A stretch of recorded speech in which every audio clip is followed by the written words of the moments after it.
Hello दोस्तों, स्वागत है आप सभी का मेरे इस प्यारे से छोटे चैनल जेएनजी आईआईटीएन पे। मैं श्री राम आप सभी के सामने मैथमेटिक्स वीक 2 के सारे क्वेश्चंस अबाउट 26 क्वेश्चंस लेकर उपस्थित हुआ हूँ इस वीडियो में।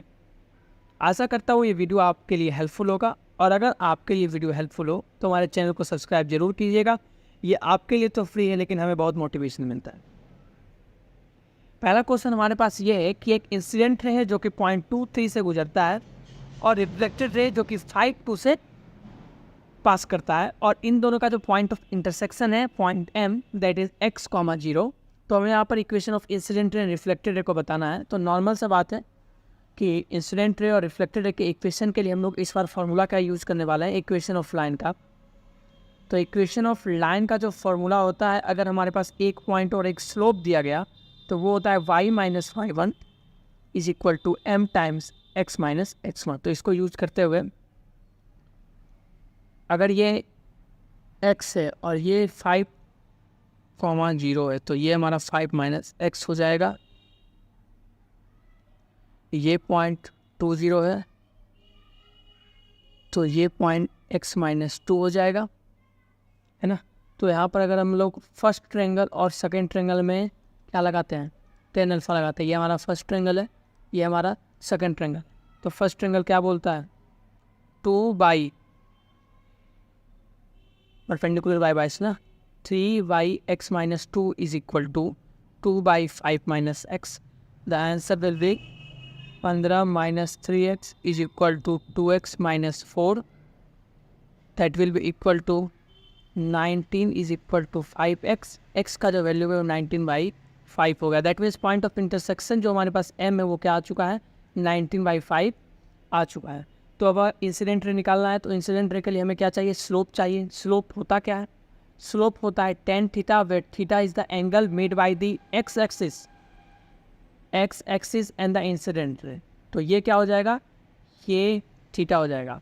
तो अगर आप लोग थोड़ा सा ज्योमेट्री का यूज़ करेंगे तो जो tan थीटा होगा वो nothing but m minus of tan alpha हो जाएगा, माइनस ऑफ tan अल्फा हो जाएगा, क्योंकि सेकेंड क्वाड्रेंट में जो tan थीटा होता है वो क्या होता है, निगेटिव होता है। तो जो हमारे पास स्लोप निकलने वाला है वो क्या निकलने वाला है, c/x माइनस 2, x हमारे पास 19/5 दिया हुआ है, माइनस 2 कर देंगे। यहाँ पर ऊपर चल जाएगा 5 तो ये हो जाएगा 15, और यहाँ पर 19/10 10 हो जाएगा, साथ में माइनस साइन। तो ये हो जाएगा हमारे पास -5/3। ठीक है।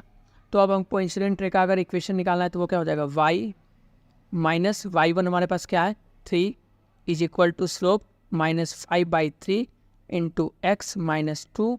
अब इसको सॉल्व करने के लिए 3y minus 9 is equal to -5x plus 10।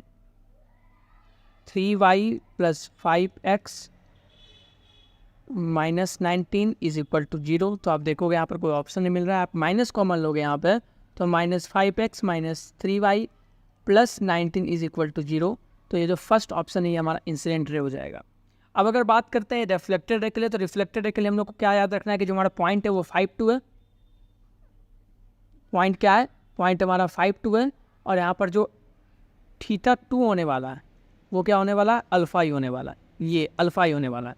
तो अब अगर हम लोग रिफ्लेक्टेड रे के लिए काम करते हैं तो रिफ्लेक्टेड रे के लिए जो tan थीटा होने वाला है वो क्या हो जाएगा, वो हो जाएगा इक्वल हो जाएगा ना, tan अल्फा के इक्वल हो जाएगा tan थीटा। तो that will be equals to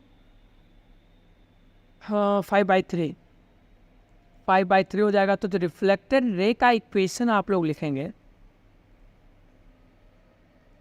तो जो रिफ्लेक्टेड रे का इक्वेशन लिखा जाएगा वो क्या हो जाएगा, y minus 2 is equal to slope, और यहाँ पर x माइनस x1 क्या है हमारे पास 5 है। तो यहाँ पे हो जाएगा 3y minus 4 is equal to 5x minus 25। 3y minus 5x, यहाँ 6 हो जाएगा, ये इज इक्वल टू -19। इसको इधर ले आऊँगा तो साथ में माइनस कॉमन भी ले लूँगा, तो माइनस कॉमन लेते के साथ बन जाएगा 5x माइनस 3y, इधर आएगा तो प्लस होता है, माइनस कॉमन लूँगा तो 19 होगा, 0 हो जाएगा। तो ये बन जाएगा 5x minus 3y minus 19 is equal to 0। तो जो हमारे पास 5x माइनस 3/93, ये हमारे पास क्या होगा,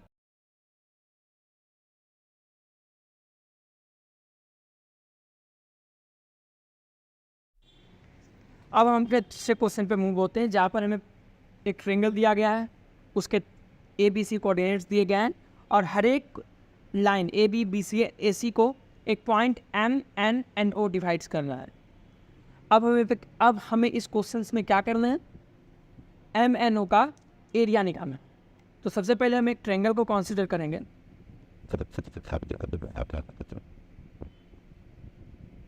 ट्रेंगल ए पॉइंट हमारे पास -3 हो जाएगा, बी हमारे पास 1 7 हो जाएगा, सी हमें 2 -2 हो जाएगा। ए बी को डिवाइड करने वाला पॉइंट एम है जो कि 1:3 में डिवाइड करता है। ए सी को डिवाइड करने वाला पॉइंट एन है जो कि 2:3 में डिवाइड करता है। और ओ क्या है, ओ मिड पॉइंट है बी सी का। हमको क्या निकालना है, रिक्वायर्ड आंसर जो है वो है area of triangle M N O. आपके पास एम एन ओ क्या हो जाता है, ये। तो सिंपल से बात है, अगर हमको ये कोऑर्डिनेट निकल जाएगा तो हमारे पास एरिया निकल जाएगा। तो सबसे पहले हम लोग इस कोऑर्डिनेट का निकालने के लिए सेक्शन फार्मूला का यूज़ करने वाला है। तो सेक्शन फार्मूला हमारे पास ये कहता है कि जो पॉइंट एम का कोऑर्डिनेट्स होगा उसको हम अगर x1 y1 मानते हैं तो जो x1 होने वाला वो होने वाला है, देखो इसको तो सबसे पहले आप क्या करो, 1:3 में डिवाइड करा तो आपका ये 1 पार्ट हो जाएगा और ये 3 पार्ट हो गया। अब जो x1 होने वाला है वो हो जाएगा आपका क्या, -3 × 3 -3 × 3 प्लस 1 × 1 बाई 1 + 3 जो कि इक्वल हो जाएगा 9 -8 -2 का इक्वल हो गया। y1 की बात करेंगे तो y1 आपका क्या हो जाएगा, y1 हो जाएगा आपका 1 × 7 है ना, 1 × 7 प्लस 3 × 3 बाई 4, तो ये हो जाएगा 3 3 9 9 7 16 16/4, तो ये आपका 4 बन गया। इसी तरह अगर हम n के कोऑर्डिनेट्स को x2 y2 मान लेते हैं तो जो हमारा x2 होने वाला है, x2 क्या हो जाएगा, तो यहाँ पर देख लेते हैं कि भैया ये जो है ना ये 2 पार्ट है और ये पार्ट है 3, तो ये हो जाएगा -3 × 3 -3 × 3 प्लस 2 × 2/2 + 3 जो कि क्या बनने वाला है 5, यहाँ पे -9 + 4 तो ये -1 हो जाएगा। अगर हम इसको y2 कोऑर्डिनेट्स की बात करें तो y2 कोऑर्डिनेट्स क्या होने वाला है, वो होने वाला आपको 3 × 3 प्लस -2 × 2 5, तो ये हो जाएगा 9 -5, ये 1 हो जाएगा। ठीक है, तो y2 का कोऑर्डिनेट्स निकल चुका है। अब अगर हम बात करते हैं o की, तो o तो हमारा मिड पॉइंट है ना, o क्या है, मिड पॉइंट है। तो x3 एंड y3 जो होने वाला है, तो x3 जो होने वाला है वो क्या होने वाला है, x3 हो जाएगा 1 + 2/2, तो ये हो जाएगा 3/2। और जो हमारे पास y3 होने वाला है वो हो जाएगा आपको 7 - 2, तो 5/3, 1 + 1 5/2 सॉरी। ठीक है, तो अब हमको क्या निकालना है, एरिया ऑफ ट्रेंगल। तो एरिया ऑफ ट्रेंगल आपको पता है कि अगर कोई हमको तीनों पॉइंट्स अगर हमको पता है किसी भी ट्रेंगल के, तो एरिया ऑफ ट्रेंगल जो होता है वो क्या होता है, 1/2 mod x1 y2 - y3 plus x2 y3 - y1 plus x3 y1 - y2। ठीक है, तो उससे का अगर उपयोग करते हैं तो 1/2 हो जाएगा। 1/2 में अगर हम लोग यहाँ से वैल्यू x1 x2 y2 सारे के वैल्यू अगर कंसिडर करते हैं तो ये हो जाएगा x1 - 2 और ये हो जाएगा 1 - 5/2 प्लस -1 × 5/2 - 4 प्लस x3 हमारे पास क्या हो जाएगा 3/2 × 4 - 1 मोड। तो इसको वैल्यू आप निकालने चलोगे तो ये हो जाएगा आपको 3 + p/2 प्लस 9/2, तो दैट विल इक्वल टू 2 दूना 4, 2 इसका एलसीएम हो जाएगा और ये हो जाएगा आपको 3 दूना 6 प्लस 9 3 12 और यहाँ पर मॉड आ जाएगा 1/2 हो गया, तो 12 6 18, 18/4 जो कि 9/2 जो कि 4.5 स्क्वायर यूनिट्स आपका क्या हो चुका है, एरिया हो चुका है रिक्वायर्ड ट्रायंगल्स किसका, एरिया ऑफ ट्रायंगल MNO का, तो क्या हो चुका है।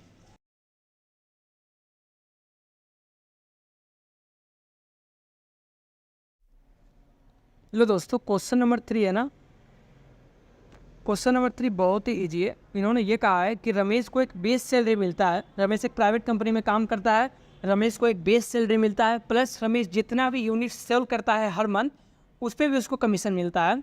तो एक मंथ उसने 100 यूनिट सेल किया और एक यूनिट का कमीशन उसको 500 रुपया मिलता है, तो फाइनली जो एंड में उसको प्राइस मिला है, पेमेंट मिला है, वो 80,000 का मिला है।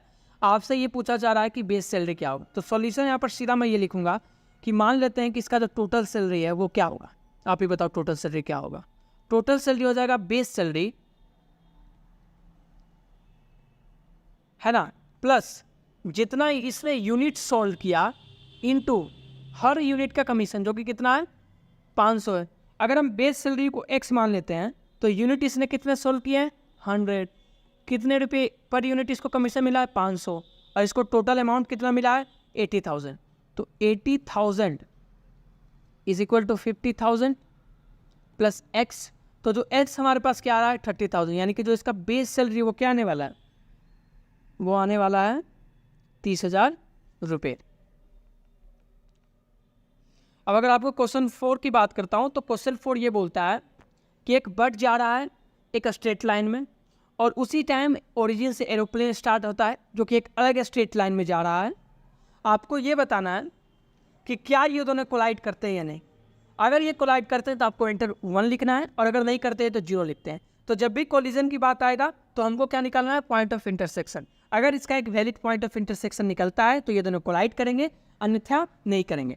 तो अगर आप बर्ड की बात करें तो बर्ड का तो आपको लाइन ऑफ इक्वेशन दिया हुआ है ना, लाइन ऑफ बर्ड तो आपको दिया हुआ है 2y - 6 is equal to 20।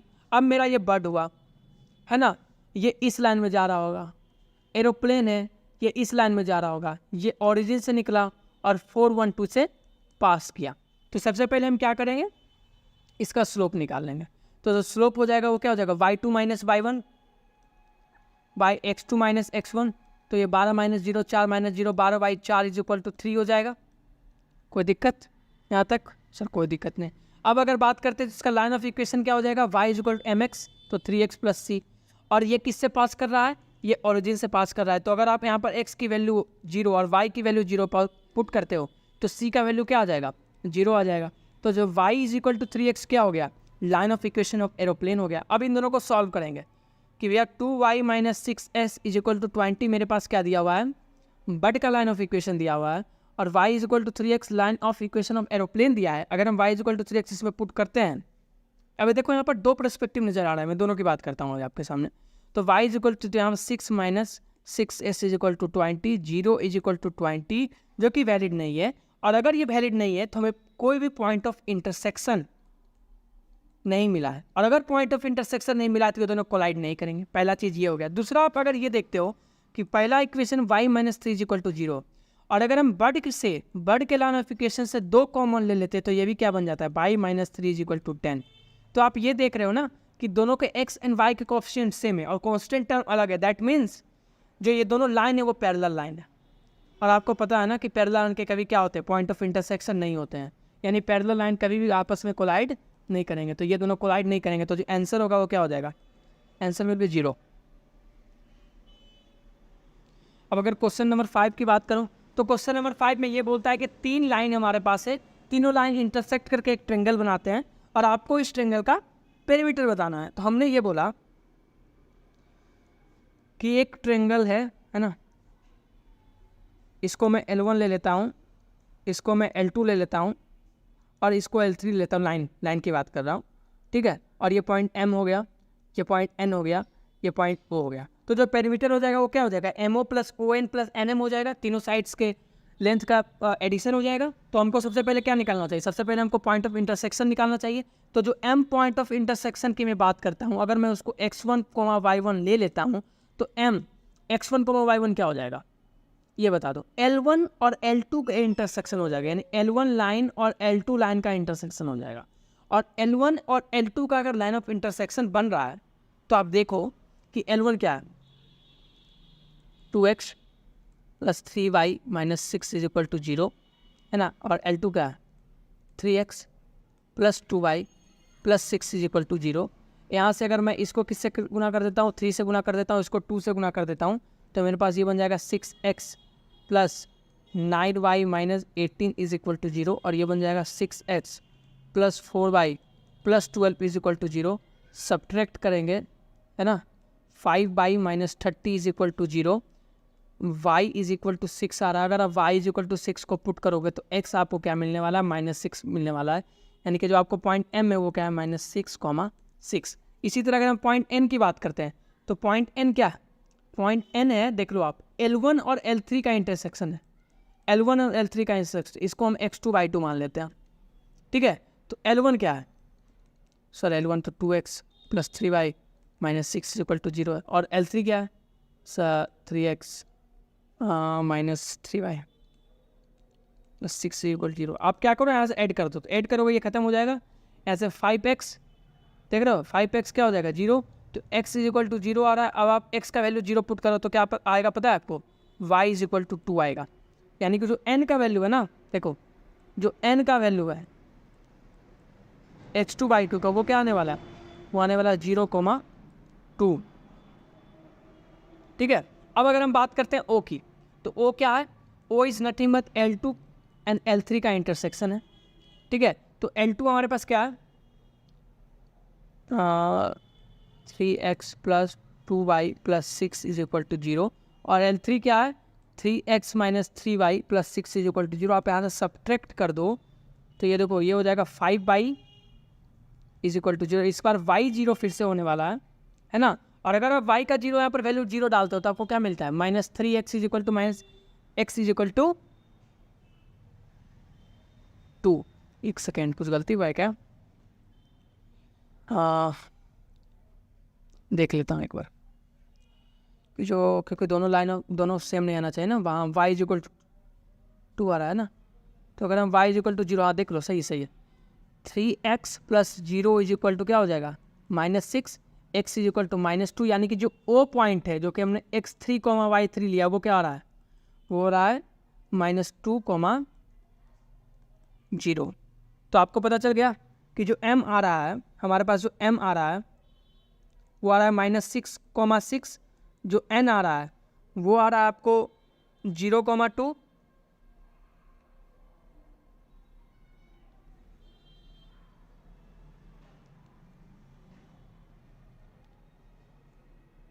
n जो आ रहा है वो क्या आ रहा है, 0,2। और जो O आ रहा है वो क्या आ रहा है, -2,0। अब अगर पेरीमीटर की बात करेंगे तो पेरीमीटर क्या हो जाएगा, देखो पेरीमीटर हो जाएगा mn plus NO plus OM। mn की बात करेंगे क्या हो जाएगा, 0 माइनस 6 का स्क्वायर प्लस 2 माइनस 6 का होल स्क्वायर। ये क्या आने वाला है, 6 का स्क्वायर 36, यहाँ पर 4 का स्क्वायर 16√52, ठीक है। ON की बात करूँगा, -2 - 0 2 का स्क्वायर प्लस 2 का स्क्वायर, यहाँ पर √8।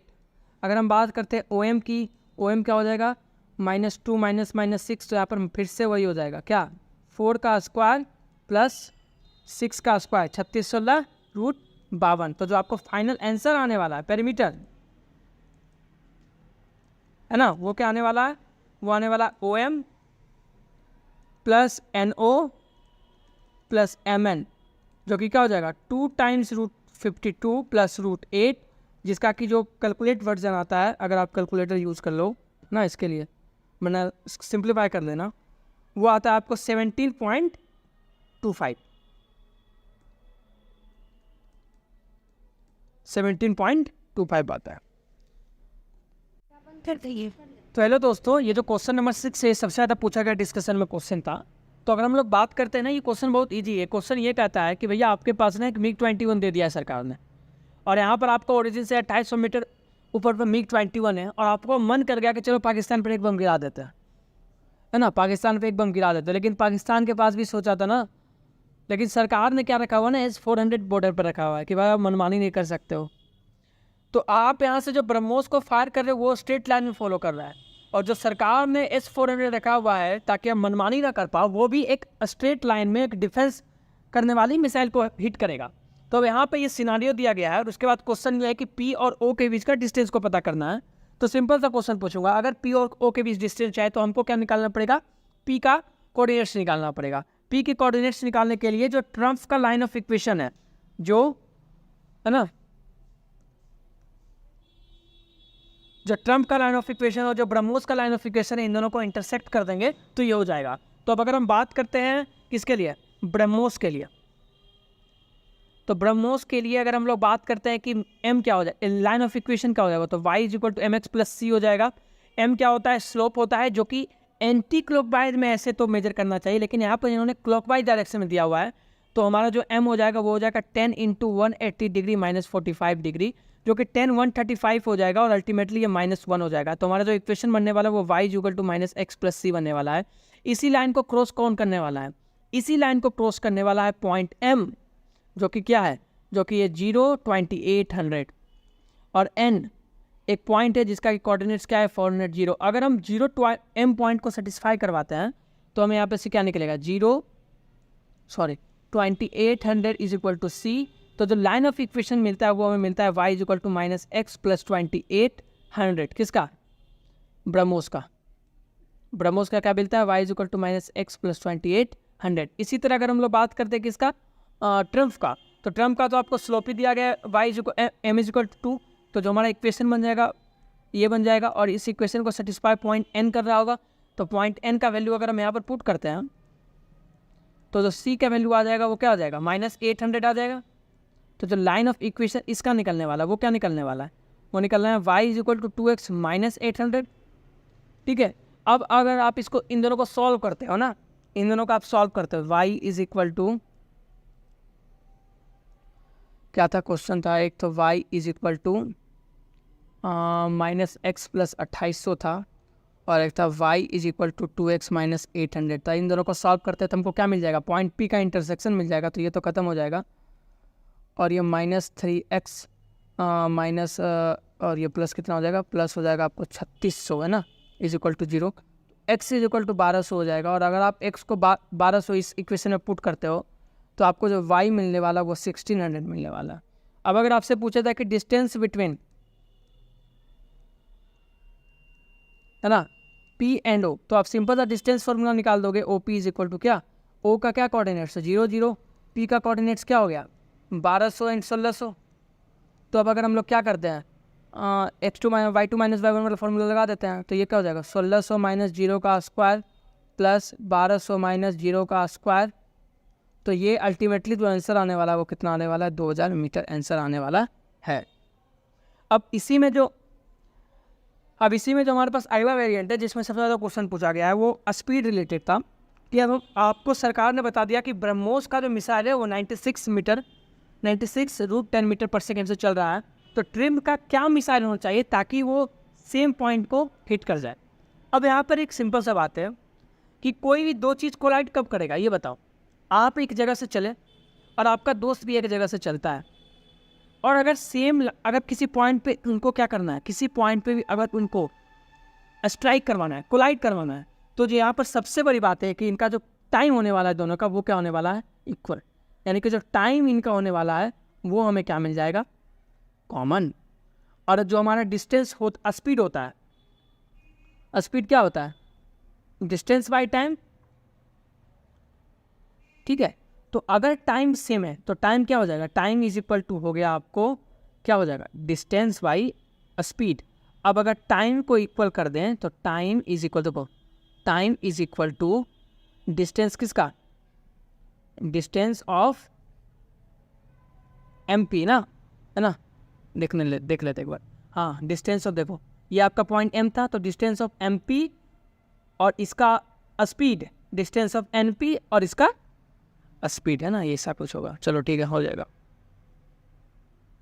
तो distance of M P by speed of BrahMos है ना, और यही डिस्टेंस ऑफ क्या हो जाएगा N P by speed of Trump. तो अगर डिस्टेंस की बात करते हैं तो डिस्टेंस आपको कैसे निकलेगा, डिस्टेंस फार्मूला आप लगाओगे तो डिस्टेंस फार्मूला आपको ये बताएगा कि डी ऑफ एम पी होने वाला है 1200 माइनस 0 का होल स्क्वायर प्लस, है ना। देख लेते वैल्यू को। इसका वैल्यू आपको मिल चुका है ना, पी का वैल्यू आपको क्या मिला है, पी का जो वैल्यू मिला वो 1200-1600 मिला है ना, 1200-1600 मिला है। तो आप इन दोनों का क्या करो, आप इन दोनों को डिस्टेंस फार्मूला से निकाल लो, है ना। तो डिस्टेंस फार्मूला से जो डायरेक्ट आंसर आने वाला है वो मैं बताता हूँ कि वो आने वाला है 12√2 इंटू 10 का square distance of M P, और जो यहाँ पर हमारे पास क्या है,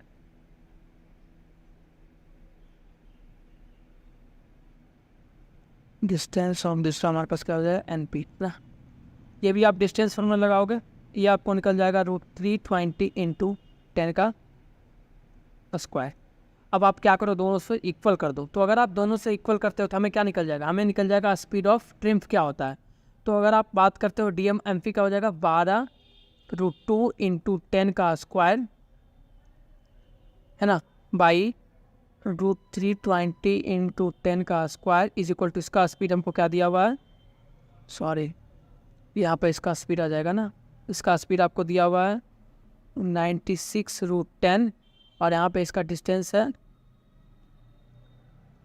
320 इंटू 10 का square by speed of Trump को ना हम x मान लेते हैं अभी के लिए। तो आप देखो यहाँ से, हाँ 10 स्क्वायर कट जाएगा, ठीक है। यहाँ से जो स्पीड ऑफ ट्रम्प आएगा x, वो क्या आने वाला है 320, ठीक है। तो हमारे पे जो क्वेश्चन नंबर 8 है ना, वो क्या है कि सपोज द इक्वेशन आपको दिया गया है जो कि एक स्ट्रेट लाइन को प्रेजेंट करता है, which is perpendicular to the line segment joining points A N and divides it at C in the ratio of m:1 पर p। ओके, ये ना, ये तो 10th क्लास वाली है ना, वहीं से ये क्वेश्चन लिया गया है मेरे को लगता है। चलो ठीक है, देख लेते क्या है कि आपके पास एक लाइन है ना, मान लेते चलो एक लाइन है भैया मेरे पास, ठीक है। एक मेरे पास ये लाइन है जो कि क्या है x + 3y - 10 is equal to 0 है। कोई दिक्कत नहीं सर। अब अगर हम आपसे पूछते हैं represents a straight line which is perpendicular to the line segment joining the points A and B, that means ये किसके परपेंडिकुलर है, एक लाइन के परपेंडिकुलर है जिसके पॉइंट आपको A दिया गया है 0, 0 और पॉइंट B दिया गया है किसका 3, P, और ये C पे डिवाइड करता है भैया, और C क्या डिवाइड करता है, ये M रेशियो में, ये 1 रेशियो में। तो अगर हमको M आ जाता है तो P + 4M तो निकल ही जाएगा ना। तो आप सबसे पहले क्या करते हैं ना कि स्लोप निकालते हैं किसका, देखो इसका जो स्लोप होगा ना, इसका जो स्लोप होगा वो क्या हो जाएगा, आप ये बता दो। इसका जो स्लोप हो जाएगा क्या हो जाएगा, आप स्लोप निकालना, देखो इसका स्लोप कैसे निकालता है, x + 3y - 10 is equal to 0 है। तो आप इसको y is equal to mx + c में लेकर चलने की कोशिश करो।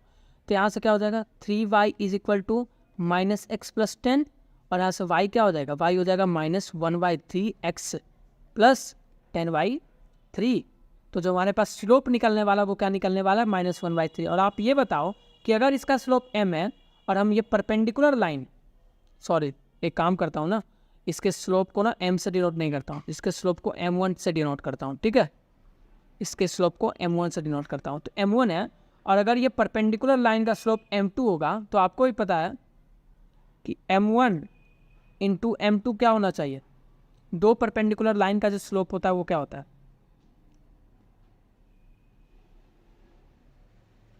रिवर्स हो जाता है ना, माइनस हो जाता है, देखा तो बताता हूँ, -1 हो जाता है ना। तो जो m2 का स्लोप होगा वो क्या हो जाएगा 3, और अगर हमको m2 का स्लोप मिल गया है ना, तो अब देखो पॉइंट से स्लोप कैसे निकलेगा, a पॉइंट और b पॉइंट का, y - y2, तो p - 0/3 - 0 इज इक्वल टू होने क्या वाला था 3, तो p इज इक्वल टू क्या मिल गया, p इज इक्वल टू 9 मिल गया, ये भी काम हो गया। अब हमको क्या करना है, अब हमको यहाँ पे निकालना है। सबसे पहले इक्वेशन दोनों का लिख लेता हूँ कि भैया एक इक्वेशन आपको दिया है x + 3y है ना -10 = 0, और दूसरा आपको इक्वेशन क्या दिया हुआ है, दूसरा आपको इक्वेशन दिया हुआ y = आपको देख लो इक्वेशन आपको निकालना पड़ेगा ना, इक्वेशन आप निकालो y = mx + c था ना, तो 3x + c कर लेते हैं। ठीक है, 3x + c कर लेते हैं। और ये किससे पास कर रहा है, ओरिजिन से पास कर रहा है। तो अगर हम ओरिजिन से पास करने की बात करेंगे तो c का वैल्यू क्या होने वाला है, c का वैल्यू 0 हो जाएगा ना। अगर y का वैल्यू 0 रखता हूँ, इसका वैल्यू 0 रखता हूँ, तो ये तो c 0 हो गया।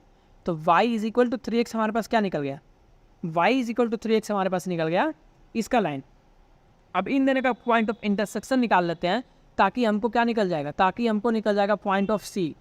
तो c का पॉइंट को अगर हम मान लेते हैं x1, y1, तो ये कैसे निकलेगा, पॉइंट ऑफ इंटरसेक्शन। तो y = 3x अगर हम इसमें पुट करते हैं तो ये हो जाएगा x +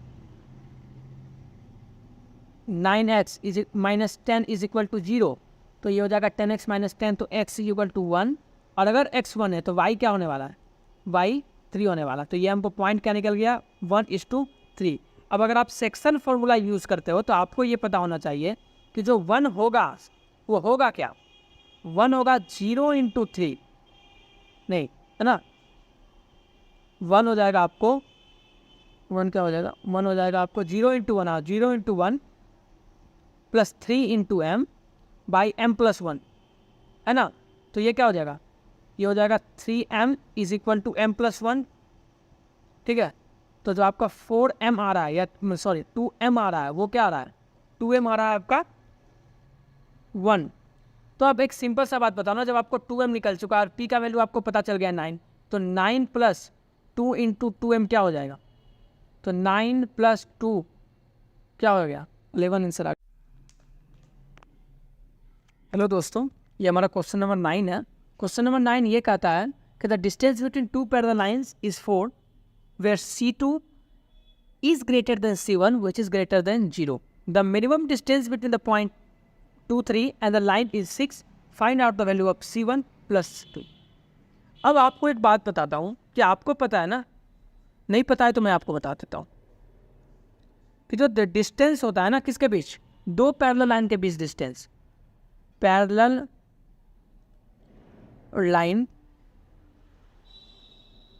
डिस्टेंस जो होता है वो क्या होता है, वो कैसे दिया जाता है ना, d = वो होता है C2 - C1 / x² + y²। तो ये क्या हो जाएगा, c² + 4² तो अगर बात करता हूँ ना यहाँ से, ये क्या हो जाएगा 5 हो जाएगा ना, और d आपको क्या दिया हुआ है 4, तो 4 = mod ऑफ C2 - C1 / 5। तो C2, अब देखो C आपको दिया हुआ है ना कि C2 is greater than C1 है, यानी कि C2 - C1 ऑलवेज पॉजिटिव होगा। तो अगर ऑलवेज पॉजिटिव है तो मोड क्या हो जाएगा, उसी तरह से वापस बाहर निकल जाएगा। तो 20 = क्या हो जाएगा, C2 - C1। पहला इक्वेशन हमें यहाँ से मिल जाता है।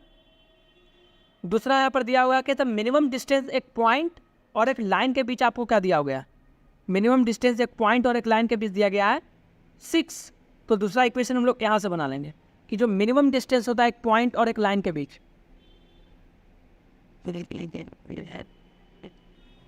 मिनिमम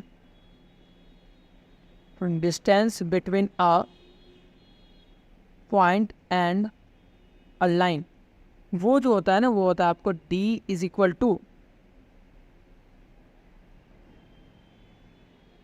देखो ये क्या हो जाएगा आपको, ऐसे होता है ये कि c × c हो जाता है ना, पॉइंट × x कर दो। ठीक है, तो आप सीधा लिखो 3 × 2 + 4 × 3, ठीक है, plus C1 / x² + y²।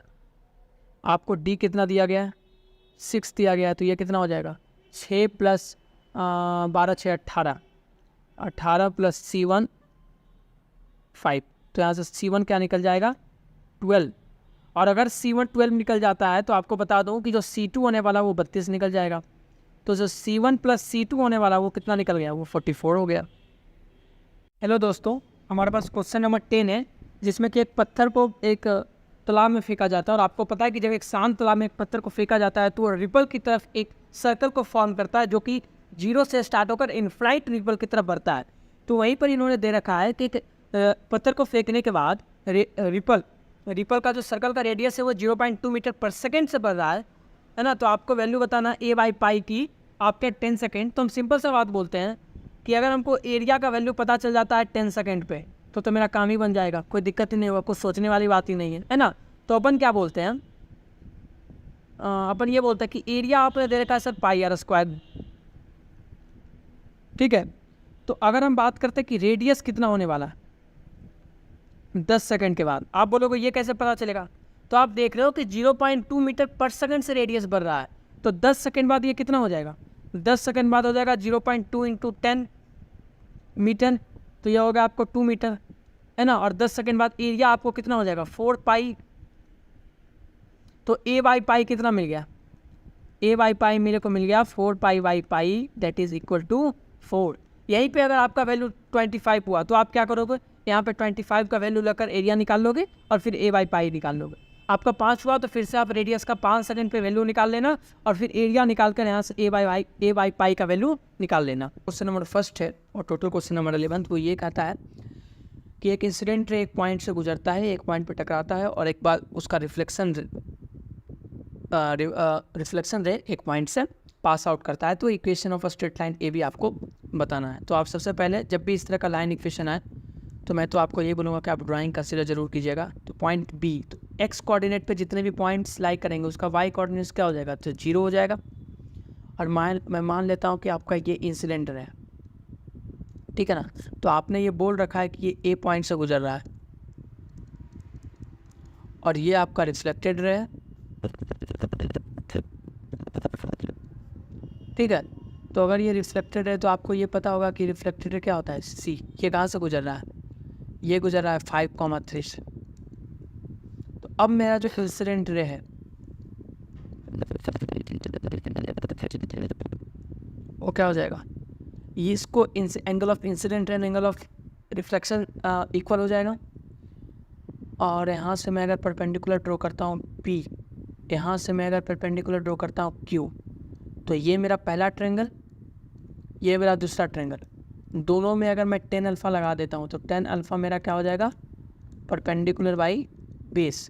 Perpendicular क्या हो जाएगा, AP बाई PB, और इधर मेरा क्या हो जाएगा QC बाई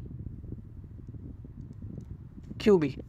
अब आपको एक बात बताऊं कि ये डिस्टेंस 1 है ना, क्योंकि ये कितना हो जाएगा 1,0 हो जाएगा। तो यहाँ पे किधर ओरिजिन होगा, तो ये जो पूरा डिस्टेंस वो x दिया हुआ है और ये पूरा डिस्टेंस 5 दिया हुआ है। तो थोड़ा सा अगर हम अलजेब्रा यूज़ करता हूँ तो AP जो होगा वो मेरा क्या हो जाएगा x माइनस 1 परपेंडिकुलर 2 हो जाएगा, QC मेरा 5 माइनस x हो जाएगा और इसे 3 हो जाएगा। इसको सॉल्व करने पे आपको आंसर आएगा 3x minus 3 is equal to 10 minus 2x, जो कि 5x is equal to 13, x is equal to 13/5। अब आपके पास पॉइंट मिल चुका है ए पॉइंट आपको दिया हो गया क्या, ए पॉइंट आपको 1/2 दिया हुआ है और बी पॉइंट हमने निकाल लिया 13/5, 0। तो मैं अगर आपको ये बोलता हूँ कि आप इसका स्लोप निकाल लो, तो स्लोप क्या हो जाएगा y2 माइनस बाई 1, तो 0 माइनस 2 बाई 13/5 माइनस 1, तो ये हो जाएगा -2 बाई 13 माइनस 5 8/5, ठीक है। तो 4 कट जाएगा, 5 ऊपर चला जाएगा, तो -5/4 हमारे पास क्या आ जाता है स्लोप। और अगर स्लोप पता चल गया है तो हमको इक्वेशन ऑफ लाइन क्या हो जाएगा, y minus y1 0 is equal to slope आपके पास -5/4 है इंटू x माइनस x1 क्या हो जाएगा 13/5। तो ये बन जाएगा y is equal to -5/4 into 5x minus 13/5। ये ख़त्म। तो यहाँ से हमारे पास आंसर क्या आ रहा है 4y is equal to -5x plus 13। तो 4y plus 5x is equal to 13, that is जो पहला आंसर है हमारे पास वो क्या हो जाएगा, सही हो जाएगा। इसी के साथ जो हमारा 12th नंबर क्वेश्चन है वो लाइंस वाले सब चैप्टर से है। ये भी एक सिंपल है कि एक परपेंडिकुलर लाइन है। तो सबसे पहले यहाँ पर समझता हूँ, हर लाइन को जब भी आप मैथमेटिक्स है तो उसको तोड़ने की कोशिश किए।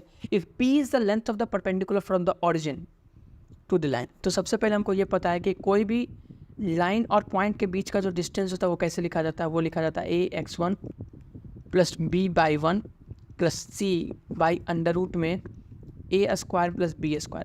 जहाँ पर x1 और y1 क्या होता है, x1 और y1 हो जाता है पॉइंट के कोऑर्डिनेट्स और a b c हो गया आपके लाइन ऑफ इक्वेशन के कोएफिशिएंट। ठीक है, तो अब अगर हम बात करते हैं किसका लाइन निकालने के लिए, तो अगर हमको एक्सेस दिया हुआ है तो आपको भी पता है कि अगर कोई लाइन का एक्सेस दिया हो तो उसका जो इक्वेशन होता है वो x/a इस तरह से लिखा जाएगा। तो जो फाइनल यहाँ पर हमको इक्वेशन मिलेगा वो ये मिल जाएगा। और अगर मैं यहाँ पे ओरिजिन को सेटिस्फाई करता हूँ 0 0, तो जो मेरा p बनने वाला है वो क्या बनने वाला है, 0 times 1/a plus 0 times 1/b minus 1 by under root में 1/a² प्लस 1/b²। तो ये बन जाएगा p is equal to 1/a² plus 1/b²। अब आप बोलोगे कि यहाँ पर एलसीएम लेकर सॉल्व क्यों नहीं करें, स्क्वायर रूट ही क्यों करें, तो आप यहाँ पे ऑप्शंस देखोगे तो ऑप्शंस पे आपको ये पता चलता है कि हर जगह सारे के सारे ऊपर क्या है, स्क्वायर है। तो हम यहाँ पे स्क्वायरिंग को चूज़ करने वाले हैं। तो स्क्वायरिंग क्या हो जाएगा, p² is equal to 1/a² plus 1/b²। अगर हम इसको इधर भेज देते हैं तो ये क्या बन जाएगा, 1/a² plus 1/b² 1/a² plus 1/b² is equal to 1/b²। तो ऑप्शन 3 जो है हमारे पास क्या हो जाएगा, सही हो गया। इसी तरह अगर हम क्वेश्चन नंबर 13 की बात करते हैं तो क्वेश्चन नंबर 30 भी सेम पे आधारित है। इसमें बस ट्रिगोनोमेट्री का वैल्यू यूज किया गया। ये क्या कहता है कि आपके पास फिर से पी एंड क्यू दो परपेंडिकुलर है ऑरिजिन से, दो लाइन्स आपको दिए गए। तो सबसे पहले हम लाइन को कंसिडर करेंगे L1 is equal to x cos theta minus y sin theta minus k cos 2 theta. और जो लाइन L2 दिया है वो क्या दिया हुआ है, x sec theta plus y cos sec theta minus k is equal to 0 where k is not equal to 0। तो यहाँ पर हमको ऑप्शन दिया गया है, गलती हो गया कि मैंने यहाँ पर ऑप्शन लिखना मैं भूल गया हूँ, कोई बात नहीं। तो सबसे पहले तो p और q का वैल्यू निकाल लेते हैं। तो p क्या होगा, p डिस्टेंस हो जाएगा ना, तो वो क्या हो जाएगा 0 into cos theta minus 0 into sine theta minus k cos 2 theta by under root में a² प्लस b²। तो अंडर रूट में हो जाएगा cos square theta plus sign square theta. तो ये क्या हो जाता है 1 हो जाता है। p का जो वैल्यू है वो क्या होने वाला है, k मोड से माइनस हटा देगा तो k cos 2 थीटा। इसी तरह q का जो वैल्यू होने वाला है वो क्या होने वाला है, 0 times sec theta plus 0 time cosec theta minus k is equal to under root में sec square theta plus cosec square theta. तो जो q होने वाला है वो k बाई अंडर रूट में sec square theta plus cosec square theta होगा। अब अगर मैं यहाँ पे स्क्वायरिंग करता हूँ क्योंकि हमको रूट को हटाना है, तो मेरे पास q क्या आ जाएगा, q² is equal to k² by sec square theta plus cos square theta. तो यहाँ पर अगर मैंने स्क्वायर किया तो मेरे को स्क्वायरिंग कहाँ करना पड़ेगा, ऊपर में भी मेरे को स्क्वायरिंग करना पड़ेगा। तो हो जाएगा p² is equal to k² cos square 2 theta. अगर मैं इसको सॉल्व करूँ तो ये बन जाएगा q² is equal to k²। और ये sec square theta plus cosec square theta का वैल्यू होता है sec square theta into cosec square theta, जो कि अल्टीमेटली क्या बन जाएगा k² sine square theta into cos square theta. और आपको यहाँ पर साइन 2 थीटा का वैल्यू दिया हुआ है 2 sign theta into cos theta. तो अब अगर हम यहाँ पर क्या करते हैं ना, देखो अब अगर हम यहाँ पर k² इंटू 4/4 4 से मल्टीप्लाई एंड डिवाइड करते हैं तो ये क्या बन जाएगा, ये बन जाएगा sine theta into cos theta का whole square, sine theta into cos theta. और ये क्या बन जाएगा 2 का स्क्वायर। तो अल्टीमेटली मेरे को आंसर क्या आ जाएगा, 4q² is equal to k² sine square 2 theta. ठीक है, अब सिंस मैंने यहाँ पर ऑप्शन नहीं लिखा है तो मैं आपको ऑप्शन देख के बता देता हूँ कि जब आप इन दोनों इक्वेशन को सॉल्व करोगे ना तो आपका जो आंसर आने वाला है वो आने वाला है p² plus 4 cube square is equal to K square. इसी तरह हमारे पास 14 नंबर क्वेश्चन है जो कि फिर से ये बोलता है कि दो लाइन है और उन दोनों लाइन को एक अलग लाइन बाइसेक्ट इस तरह से इंटरसेक्ट कर रहा है कि वो इंटरनली बाइसेक्टेड हो रहा है किसी एक पॉइंट पे, तो उस लाइन का इक्वेशन आपको बताना है। तो फिर से हम सबसे पहले विजुअलाइज करेंगे कि कहना क्या चाहता है। तो हम मानते हैं कि ये मेरा दो लाइन है, ठीक है। ये लाइन मेरा क्या होगा, x minus Y plus 2 is equal to 0, और ये लाइन मेरा क्या हो जाएगा, x plus Y minus 1 is equal to 0। इसको एक लाइन L है जो कि इंटरसेक्ट करता है पॉइंट A, इसको हम x1, y1 मान लेता हूँ, और पॉइंट B x2, y2 मान लेता हूँ, और ये मेरा लाइन L है। और ये इस तरह से इंटरसेक्ट होता है कि ये लाइन सेगमेंट पॉइंट 1, 1.5 बाइसेक्ट होता है। तो अगर मेरे को लाइन L का इक्वेशन चाहिए तो मेरे को पॉइंट A एंड B चाहिए। तो मैं यहाँ पर से इक्वेशन सॉल्व करने की कोशिश करता हूँ मिड पॉइंट फार्मूला यूज करके। x1 plus x2 by 2 is equal to 1, तो x1 प्लस x2 मेरे क्या आ जाता है 2। Similarly y1 plus y2 by 2 is equal to 1.5, तो y1 प्लस y2 क्या हो गया 3। यहाँ तक तो आपको कोई दिक्कत नहीं होगा। अब आप ये देख रहे हो कि पॉइंट A को ना, जो मेरा पॉइंट A है वो इस लाइन को सेटिस्फाई कर रहा है और पॉइंट B मेरा इस लाइन से सेटिस्फाई कर रहा है। तो मैं वहाँ से भी एक इक्वेशन निकालने की कोशिश करूँगा कि x1 minus y1 plus 2 is equal to 0, x2 plus y2 minus 1 is equal to 0। अब मैं अगर दोनों को ऐड कर देता हूँ, तो अगर मैं दोनों को ऐड कर देता हूँ तो मेरे को यहाँ पर मिलेगा x1 प्लस x2 और plus y2 minus y1 plus 1 is equal to 0। x1 plus x2 आपके पास 2 दिया है तो 2 1 प्लस 3 हो जाएगा, और 3 इज इक्वल टू असल में क्या निकल जाएगा y1 माइनस y2, और 3 आपका वैल्यू क्या है, y1 प्लस y2 का वैल्यू क्या है 3 है, ठीक है। तो आपका आंसर क्या निकल जाएगा, आंसर ये निकल जाएगा कि 2y1 इज इक्वल टू 6, तो y1 3, अगर y1 3 है तो y2 0। अब मैं इसको क्या करूँगा, वैल्यू को पुट कर देता हूँ किसी भी लाइन। तो अगर मैं इसमें पुट करता हूँ तो x1 minus 3 plus 2 is equal to 0, मैंने फर्स्ट इक्वेशन में पुट किया है y1 का वैल्यू, तो x1 यहाँ से मेरे को 1 आता है। अगर x1 1 है x2 भी 1 आ जाएगा। तो जो मेरे को पॉइंट मिले हैं A वो x1 y1 तो 1,3, और जो पॉइंट B मिला है वो क्या मिला है x2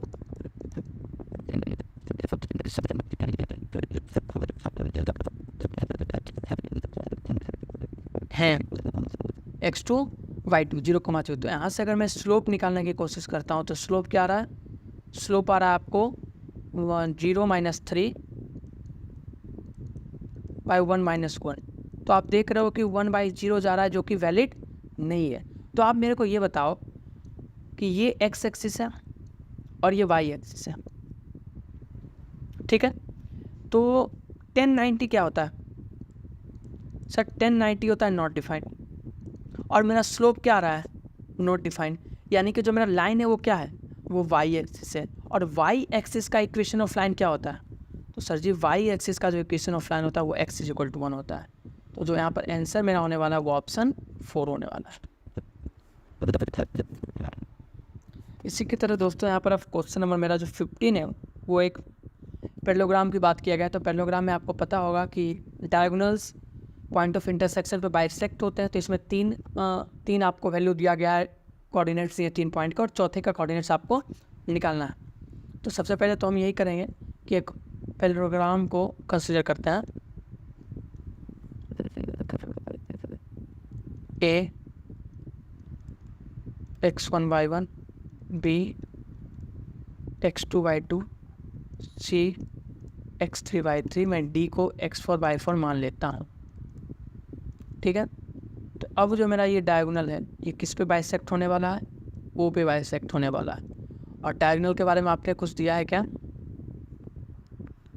ठीक है, डायगोनल के बारे में आपने नहीं दिया। तो जो मेरे को वैल्यू दिया उससे मैं डायगोनल का वैल्यू निकालता। तो अगर मैं बात करता हूँ किसकी, AC डायगोनल को अगर मैं बाइसेक्ट कराने की कोशिश करता हूँ, जो मेरा O आने वाला है वो क्या आएगा, वो आएगा x1 plus x3 by 2 y1 plus y3/2। अगर मैं सेम बी डी डायगोनल से ओ का वैल्यू निकालने का कोशिश करूं तो जो ओ का वैल्यू आने वाला है वो क्या आने वाला है, वो आने वाला है आपको x2 प्लस x4/2 और y2 प्लस y4/2। आप यहाँ से दोनों को इक्वेट कर दो, ठीक है, कि x1 plus x3/2 is equal to x2 plus x4/2 पहला, और दूसरा y1 plus y3/2 is equal to y2 plus y4/2। 2 cut जाएगा, यहाँ से मेरे को x4 निकालना है और y4 निकालना है, तो x4 क्या आ जाएगा, x4 आ जाएगा x1 plus x3 minus x2, ठीक है, और जो मेरा y4 हो जाएगा वो क्या हो जाएगा, y1 plus y3 minus y2।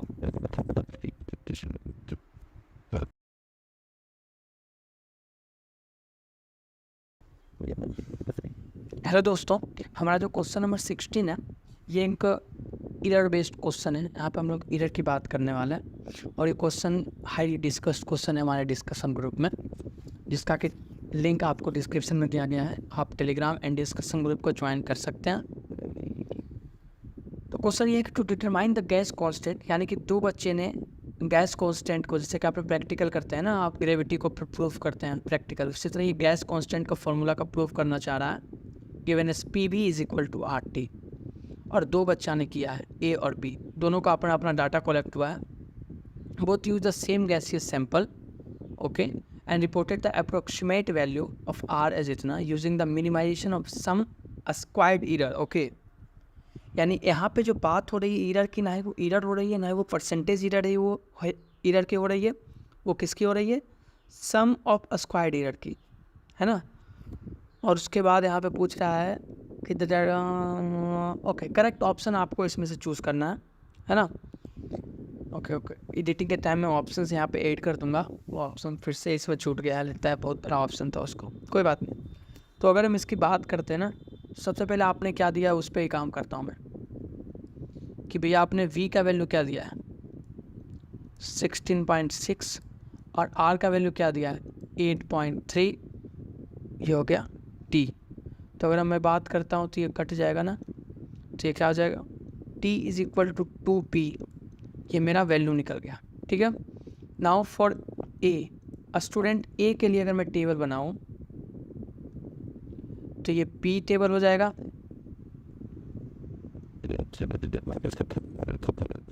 ये टी कलेक्टेड हो जाएगा, हाँ,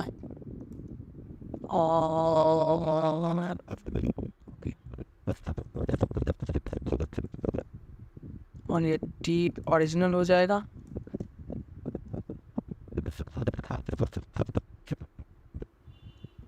तो अगर मैं बात करता हूँ टी के एंड पी पी है,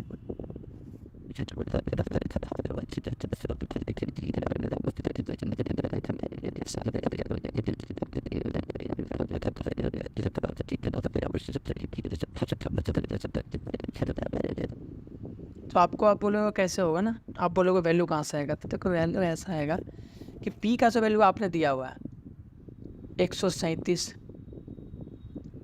139, 142, 141 एंड 142, जो ओरिजिनल डाटा है, ओरिजिनल डाटा कहाँ से आएगा आप ये बताओ। ओरिजिनल डाटा तो मेरे को इस फॉर्मूला से आ जाएगा ना, कि भैया t इज इक्वल टू क्या है 2p, तो ये कितना हो जाएगा, ये हो जाएगा 274, है ना। ये कितना हो जाएगा 139 इंटू 278, ये कितना हो जाएगा 284, ये कितना हो जाएगा 282, और ये कितना हो जाएगा 284। और आपने कलेक्ट कितना किया है 274, 276, 278, 282 एंड 290। तो अब अगर मैं यहाँ पे ईरर की बात करता हूँ तो ईरर इसमें कितना है 0, इसमें कितना है, ईरर क्या करेंगे, ओरिजिनल माइनस कलेक्टेड को माइनस करेंगे 2, यहाँ पे कितना है 6, यहाँ पे कितना है 0, यहाँ पे कितना है -6।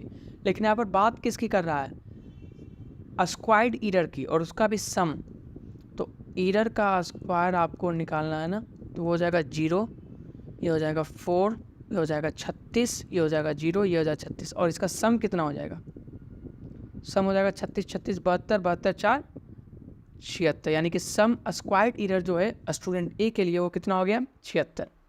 अब फॉर स्टूडेंट बी की बात करता हूँ मैं, फिर सिमिलर हो जाएगा कि उसने भी पी को कलेक्ट किया है ना, टी को कलेक्ट किया है, और फार्मूला से टी को ओरिजिनल निकलेगा, कुछ ईरर आएगा इस दोनों के बीच और ईरर स्क्वायर की बात की जाएगी। तो जो मेरा पी है सेकेंड स्टूडेंट के लिए वो क्या क्या है, 137, 141, 142, 148 और 145। तो इसके हिसाब से ओरिजिनल क्या हो जाएगा, आप इसका दुगुना करते जाइए, है ना। तो ओरिजिनल हो जाएगा 137 का 274, इसका 282, इसका 284, इसका 296, इसका 290, और डाटा इसने कितना कलेक्ट किया है ये यहाँ से निकल जाएगा ना, ये वाला डाटा, तो वो हो जाएगा 276, और ये 280, ये 284, ये 288 और ये 290। तो ईरर यहाँ पे 0, यहाँ पे ईरर 8, यहाँ पे ईरर 0, यहाँ पे ईरर 2, यहाँ पे ईरर -2, तो यहाँ पे ईरर स्क्वायर 4 4 0 64। तो जो ईरर सम स्क्वायर हो गया, ईरर स्क्वायर का जो सम हो गया वो कितना होगा 64 8 72। तो मेरे पास ऑप्शंस है कि A as better fit than B गलत, क्योंकि भाई देखो ए का कितना आया, ए का 76 आया है ईरर सम स्क्वायर, और बी का क्या है 72 आया है, ठीक है। तो बी हैज़ बेटर, तो यहाँ तो सबसे पहला ऑप्शन है क्या हो जाएगा हमारे पास कि बी इज़ बेटर देन ए, ये सही हो जाएगा, ठीक है। और अगर कुछ देख लूँगा ऑप्शन में कुछ और अगर पूछ रहा होगा ना, तो मैं उसके हिसाब से आंसर यहाँ पर ऐड कर दूंगा आपके लिए। अब अगर हमारा जो क्वेश्चन नंबर 17 है,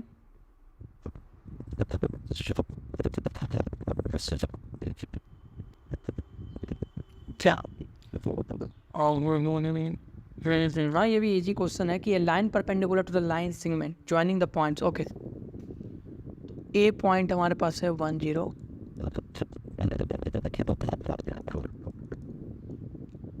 और बी पॉइंट है 2 3।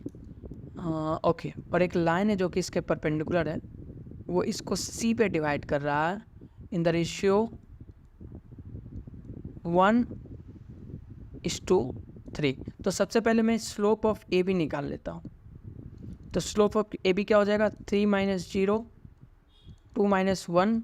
ऐसा लगता है मैंने ये फर्स्ट सच में ऐसा कुछ क्वेश्चन बनाया है, देखना पड़ेगा 3, तो ये -3 हो जाएगा।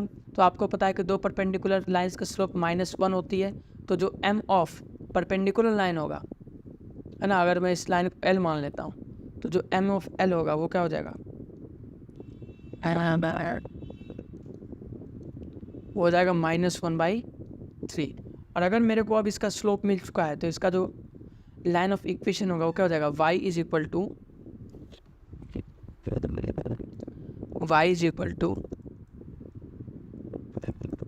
c। अब मेरे को c निकालना है ना, तो c का कोऑर्डिनेट हम सेक्शन फार्मूला से निकालते हैं। c का जो कोऑर्डिनेट सेक्शन फार्मूला से निकलेगा वो निकलेगा 1 × 2 + 3 × 1।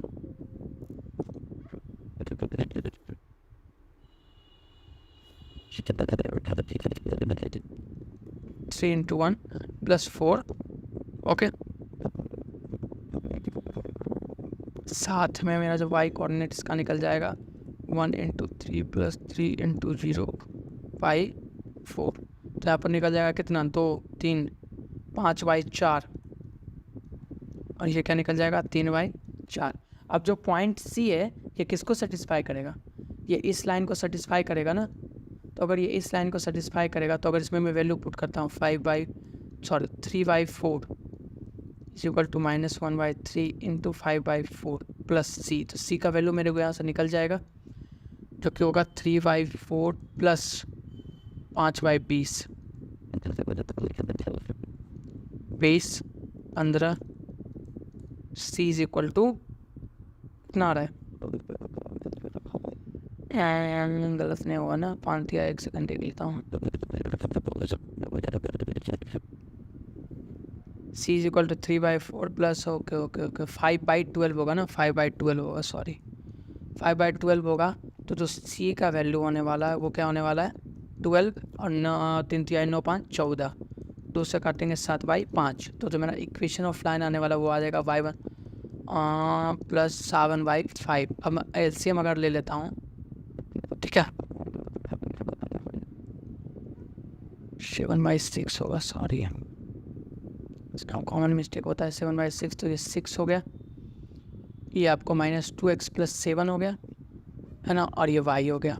तो क्या बन गया आंसर 6y, ठीक है 6y + 2x माइनस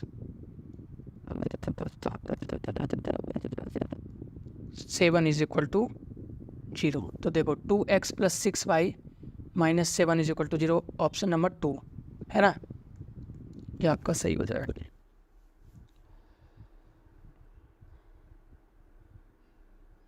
अगर मैं क्वेश्चन नंबर 18 की बात करता हूँ,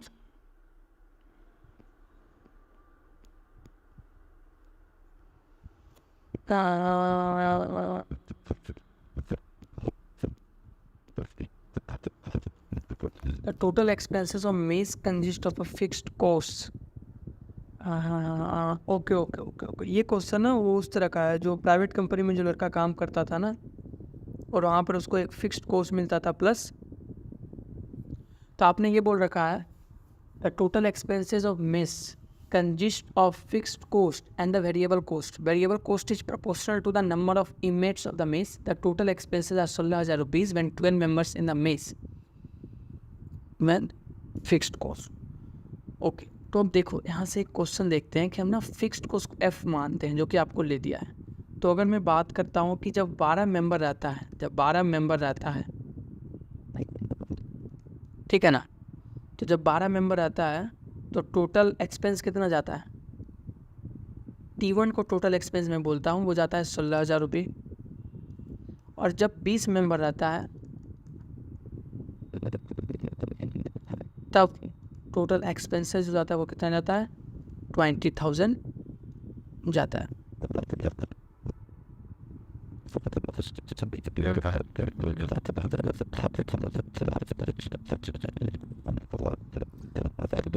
इसको हम किस तरह से सॉल्व कर सकते हैं, and the fixed cost of the mess. आप उस तरह से देखो कि 12 और 20। अब आप समझो, अब आप एक बात समझते हैं, एक जनरल लाइन है, यानी इसका जो एक्सपेंसेस वो तो एक सिमिलर चीज़ को फॉलो कर रहा होगा ना, fixed cost plus variable cost, fixed cost plus variable cost, जो कि डिपेंड कर रहा है कि कितने मेंबर्स आ रहे हैं। यानी कि इसका जो एक्सपेंसेस है वो एक लाइन है। अगर हम बात करते हैं कि इसका एक्सपेंस जो है उसको हम लाइन की तरह कंसिडर करते हैं, इसका टोटल एक्सपेंस एक लाइन है, और उस लाइन पे अगर 12 मेंबर आता है तो पॉइंट कितना जा रहा है 16,000 वैल्यू जा रहा है। और जब इसका 20 मेंबर जाता है तो कितना वैल्यू जा रहा है 20,000 जा रहा है। तो अब अगर हम इस लाइन का इक्वेशन निकाल लेते हैं, तब हमको पता चल जाएगा कि वेरिएबल कॉस्ट कितना है एक्स एंड वाई के वैल्यू को पुट करके। तो निकालने के लिए सबसे पहले क्या करते हैं, स्लोप निकाल लेते हैं। तो स्लोप कितना हो जाएगा y2 - y2 4,000 बाई 20 - 12 8, वो हो जाएगा 500। तो जो इक्वेशन ऑफ लाइन होने वाला वो y - y1 कितना हो जाएगा 16,000 × 500 × x - 12 हो जाएगा y - 16,000 is equal to 500 x - 12 × 25 60 6,000। ठीक है, ठीक है, ये बन गया y is equal to 500x + 10,000 यहाँ तक मिल गया। अब आप देखो कि the cost of fixed cost क्या होगा, फिक्स्ड कॉस्ट ये हो जाएगा ना, क्योंकि जो मेरा y का वैल्यू वो किस पे डिपेंड कर रहा है, x पे, और x है क्या, x तो मेंबर है ना। जब मैं 12 मेंबर पुट करूँगा तो मेरे को 16,000 वैल्यू मिलेगा, जब मैं 20 मेंबर पुट करूँगा तो मेरे को 20,000 मिलेगा। तो जो मेरा फिक्स्ड कॉस्ट है वो 10K हो गया। तो एक यहाँ से एक कॉन्सेप्ट मिलता है कि अगर मेरे को कुछ ऐसा चीज़ हो रहा है जो कि एक सिमिलर चीज़ को फॉलो करना है ना। अब ले कंडीशन दे दिया कि 12 मेंबर आए तो 16,000 मेंबर हुआ, 20 मेंबर आए तो 20,000 मेंबर आए, 20,000 रुपये का एक्सपेंसेस हुआ। तो हमने ये बोला कि इसका जो टोटल एक्सपेंसेस है वो क्या है, proportional to the number of inmates of the mess. यहाँ पर लिखा हुआ है, आप समझो, आप किसी को भी स्ट्रेट लाइन नहीं मान सकते हो। यहाँ पे लिखा हुआ है कि ये प्रोपोर्शनल है, यानी कि डिपेंड करता है कि किस पे मेंबर आते हैं, यानी फिक्स्ड कॉस्ट फिक्स है जो कि बता रहा है, प्लस जो वैल्यू ऑफ टोटल एक्सपेंस वो किस पे डिपेंड कर रहा है, कितने इसके इनमेट्स मेस में आ रहे हैं। इस कारण मैंने इसके जनरल इक्वेशन को एक लाइन की तरह कंसिडर किया। अब अगर यहाँ पर डबल रहता या कुछ स्क्वायर रहता तो हम पाराबोला भी यहाँ पर कंसिडर कर सकते थे। तो ये आपको उस टाइम देखना है, क्वेश्चन पे डिपेंड करेगा।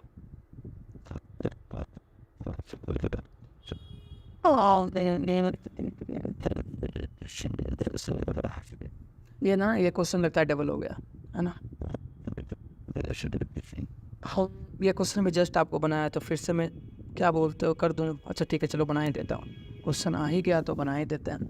कि line perpendicular to the line segment, फिर से वही है, फिर से वही क्या है कि यहाँ पर मैंने ना पॉइंट ए एंड बी है,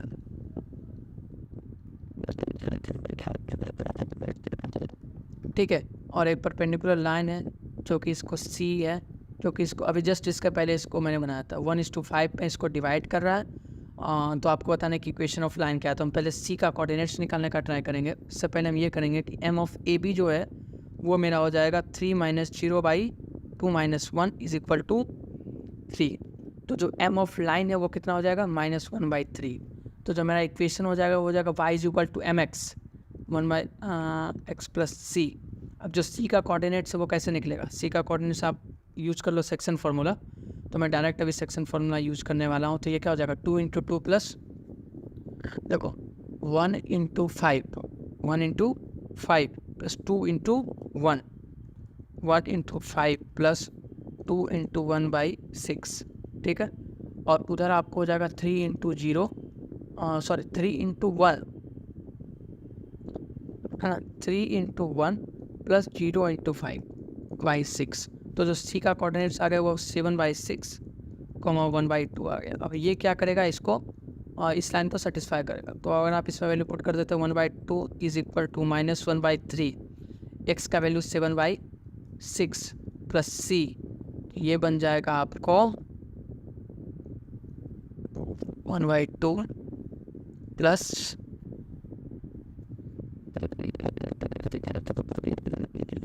भाई तो सी, ये 18 हो जाएगा, 16 हो जाएगा है ना। इधर कितना हो जाएगा, 9, 9 × 7 = 16 = सी। तो सी का वैल्यू कितना आ रहा है, सी का वैल्यू आ रहा है आपको 8/9। सी का वैल्यू कितना आ रहा है, 8/9। तो जो मेरा इक्वेशन होगा वो क्या हो जाएगा, y = -1/3x प्लस 8/9, 9 एलसीएम ले लो तो 9y हो जाएगा, -3x हो जाएगा प्लस 8 हो जाएगा। तो आप देख लो आंसर इसका क्या होने वाला है। हाँ, आंसर हो जाएगा इसका 9y + 3x - 8 = 0। That is question number A. Okay, question number 20 हमारे पास क्या है, बट इस फिर से ये क्वेश्चन फर्स्ट सेट से डिवाइड है, बस वैल्यू यहाँ पे डिफरेंट है। इसमें मैंने आपको बताया था कि दोनों को आपको क्या करना है, इक्वेशन निकाल लो है ना। इक्वेशन ऑफ बट तो आपको दिया हुआ है ना। अब देखो इक्वेशन ऑफ वर्ड आपको इसमें दिया है, ठीक है। अब आपको इसमें क्या करना है, एरोप्लेन का निकालना है। तो जो एरोप्लेन है वो ओरिजिन से स्टार्ट होता है और किधर जाता है, 412 से पास करता है, आपने ये बोल रखा है। तो मैं इसका स्लोप निकाल लेता हूँ। स्लोप हो जाएगा आपको 3। तो अगर स्लोप 3 हो गया तो इसका जो इक्वेशन होगा वो क्या हो जाएगा, y = mx + c, that is y = 3x + c। और ये ओरिजिन को सेटिस्फाई करता है। तो जब हम यहाँ पे वैल्यू पुट करते हैं x = 0, y = 0, तो c क्या आने वाला है, सी भी जीरो आने वाला है, तो जो इसका इक्वेशन हो जाएगा वो क्या हो जाएगा, Y is equal to 3x हो जाएगा। और दिया गया इक्वेशन क्या है, 2y minus 6x is equal to 20। आप इसको सॉल्व करोगे या आप डायरेक्ट देखो ना, ये इक्वेशन क्या है, y minus 3x is equal to 0, और ये क्या है, y minus 3x is equal to 10। दोनों का x एंड y का कोफिशिएंट क्या है, सेम, यानी कि दोनों लाइंस क्या है। अब यहाँ पर क्वेश्चन हो सकता है कि अगला बार वैल्यू ना पूछ के ये बोल दे कि बोथ लाइंस क्या है, पैरेलल है या इम्पैरेलल है, कुछ भी पूछ देगा। तो बोथ लाइंस पैरेलल है। आप बताओ कभी दो लाइन पैरेलल इंटरसेक्ट करेगा, नहीं। तो जो इसका आंसर आने वाला वो क्या होने वाला, आंसर विल बी 0।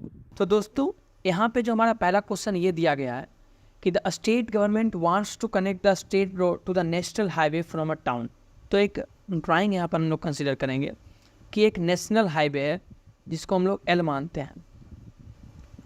अब मेरे पास इस नेशनल हाईवे को स्टेट से, मान लेते हैं ये मेरा स्टेट है, और इस स्टेट के अंदर 3 सिटीज़ हैं या 3 पॉइंट है, लोकेशन है, जहाँ से क्या कर सकते हैं, जहाँ से कॉन्ट्रैक्टर चूज़ करेगा कि उसके लिए क्या बेनिफिशियल है, उसके हिसाब से इसको कनेक्ट करेगा। ठीक है।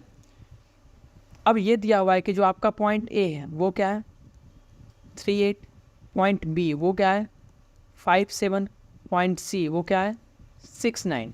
तो आपको ये बताना है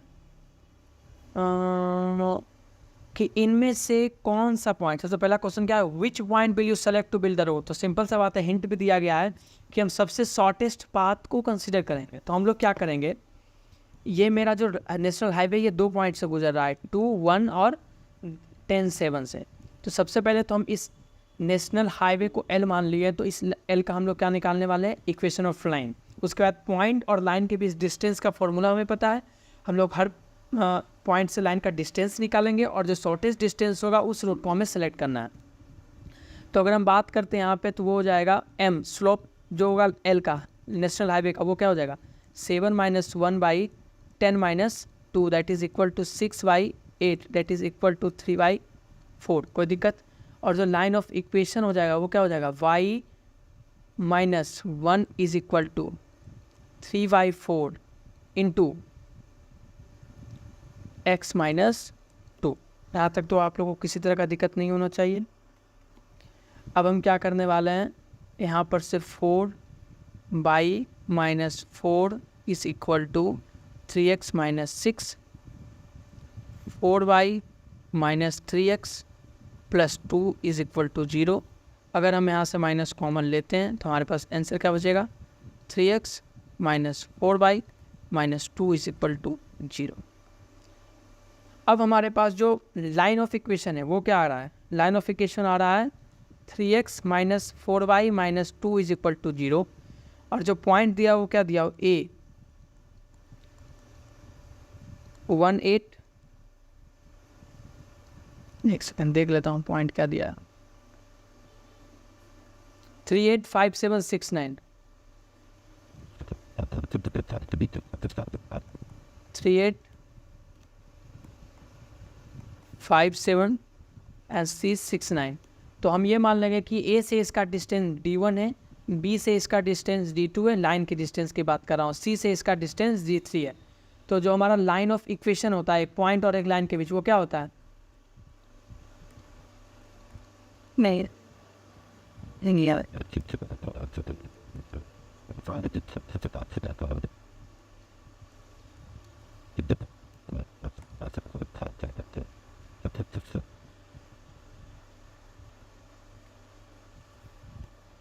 तो जो लाइन और पॉइंट के बीच का फॉर्मूला होता है वो क्या होता है, D is equal to AX1 plus B/1 plus C/√में A² plus B²।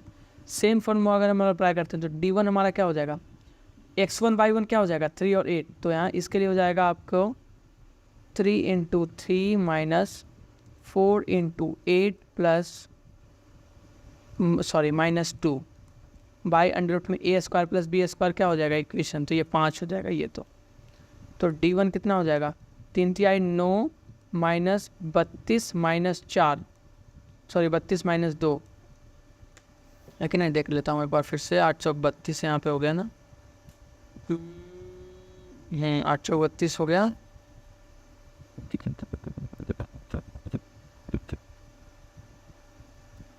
A² plus B²।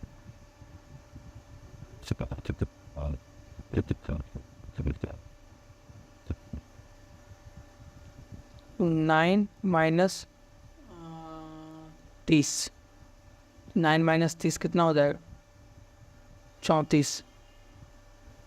9 minus 34 कितना हो जाएगा? 25।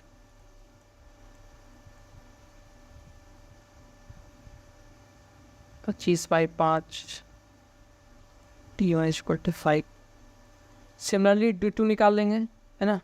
तो D2 के लिए हम लोग क्या करने वाला है? फिर से वही 3 × 5 माइनस 4 × 7 माइनस 2/5, 5 × 15, 15 माइनस 28 30 हो गया ना। 5 = 3 हो जाएगा। मोड के कारण माइनस खत्म। D3 की अगर बात करेंगे तो D3 क्या हो जाएगा? 6 × 3 माइनस 4 × 9 माइनस 2/5। तो 6 × 18, 18 माइनस 38, तो ये कितना हो जाएगा? 20, 20/5। मोड हटेगा, माइनस खत्म। 4। तो जो शॉर्टेस्ट है वो क्या है? D2 यानी कि रोड B। तो किसको चूज़ किया जाएगा? चूज़ किया जाएगा हमारे पास ऑप्शन B को। ऑप्शन B को चूज़ किया जाएगा। यहाँ तक कोई दिक्कत नहीं सर। यानी C को चूज़ किया जाएगा ऑप्शन, और रोड होगा B। अगर बात करता है कि मिनिमम लेंथ कितना होगा, तो आपको यहाँ पर देखिए दिया हुआ है कि 1 यूनिट 100 मीटर के इक्वल है। तो जो B आया है वो D2 कितना आया था? 3 यूनिट। 3 यूनिट का मतलब क्या है? 300 मीटर का मिनिमम रोड बनाना पड़ेगा स्टेट रोड को नेशनल हाईवे से कनेक्ट करने के लिए। दोस्तों अब अपने नेक्स्ट क्वेश्चन में पहुंचते हैं, जहाँ पर एक सर्वेयर है, उसके पास एक एरिया दिया गया है, लेंथ दिया गया है ना? ये क्वाड्रेटर के फॉर्म में है और हमें इसका एरिया निकालना है। तो इसके लिए सिंपल सा बात है, हम लोग यही करेंगे कि एक सेकेंड, सबसे पहले तो इसका करता हूँ कि C का ना कोऑर्डिनेट्स लिख देता हूँ 4 4। तो इसका हमको एरिया निकालना होगा, है ना? तो एरिया ऑफ जो रिक्वायर्ड होगा क्वाड्रिलेटरल, है ना? एरिया ऑफ द रिक्वायर्ड जो क्वाड्रिलेटरल वो क्या हो जाएगा? Area of triangle ABC plus area of triangle ACD। और अगर आपके पास तीनों कोऑर्डिनेट दिए होते हैं तो एरिया ऑफ ट्रायंगल आपको पता होना चाहिए क्या होता है? 1/t × x1 y2 minus y3 plus x2 y3 minus y1 plus x3 y1 minus y2। तो जो एरिया ऑफ ट्रायंगल हो जाएगा क्या? ABC, that will be equal to 1/2 of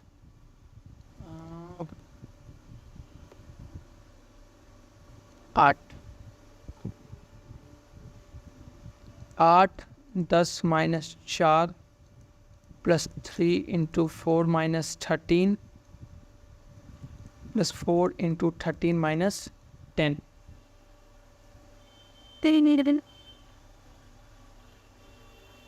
13 minus 10, ठीक है, मॉड क्लोज। तो हो जाएगा 1/2 × 8 × 6 48 प्लस 13 में से 4 जाएगा 9, तो यह माइनस 39, 9 × 27 27 प्लस 3 4 × 12, तो 48 में से 48 12 कितना हो गया? 60, और 60 में से अगर 27 जाएगा तो वो कितना बचेगा? 33, है ना? तो 33 इसका आंसर हो जाएगा। तो ये हो जाएगा कितना? 16.5 स्क्वायर यूनिट्स। उसी तरह हम लोग एरिया ऑफ ट्रायंगल ACD की बात करेंगे, तो क्या हो जाएगा? 1/2 × है ना 8 × 5 माइनस 4। कैलकुलेशन आप एक बार देख लेना अपने एंड से भी। 4 माइनस 13 प्लस 4 × x3 है और y1 माइनस y2। अब इसको सॉल्व करेगा 1/2, 5 में से 4 जाएगा 8 प्लस 9, और यहाँ पर कितना है? 16, तो 16 नमा 44 है, वही माइनस में, प्लस 13 में से 5 जाएगा 8, तो 32 हो गया, तो 32 8 40 हो गया। 40 से यहाँ पे घटेगा तो कितना हो जाएगा? 104 और मोड साथ में रहेगा तो माइनस हट जाएगा, और कितना बच जाएगा? 52 स्क्वायर यूनिट। तो टोटल एरिया वो कितना हो गया? टोटल एरिया हो गया आपको 52 plus 16.5, that is equal to 6 2 8 5 1 64.5 square units. इतना एरिया सर्वे करना पड़ेगा उसको। ये क्वेश्चन भी बहुत ज़्यादा पूछा गया, हमारे ग्रुप में डिस्कशन था। इसमें यह बताता है कि एक फिटनेस ट्रेनर है, वो अपने बेस्ट क्लाइंट के ऊपर एक्सपेरिमेंट करता है कि 6 मंथ में क्या क्या कैसे उसका वेट लॉस होता है, ठीक है। और उसके बाद उसने एक स्ट्रेट लाइन उसको आता है जो कि W is equal to -80 + 98, where W is the weight and T is the time in second। तो आपका जो पहला क्वेश्चन यहाँ पर ये बनता है कि जो पहला क्वेश्चन है वो है, अच्छा पहला क्वेश्चन आपको ये बताना है कि जो इक्वेशन फिटनेस ट्रेनर को मिला है वो सही है या गलत है। तो इसके लिए सिंपल सा बात करेंगे हम लोग, करना कुछ नहीं है इसमें, एसएससी की बात की गई है इसमें, है ना। यहाँ पर एक और ऑप्शन लिखा हुआ है, मैं यहाँ पर ऐड कर देता हूँ कि वेल फिटेड का मतलब इन्होंने क्या लिखा हुआ है कि equation is said to be well fitted to data if the SSC is less than 5, तब जाकर क्या हो जाएगा, तब जाकर ट्रू होगा।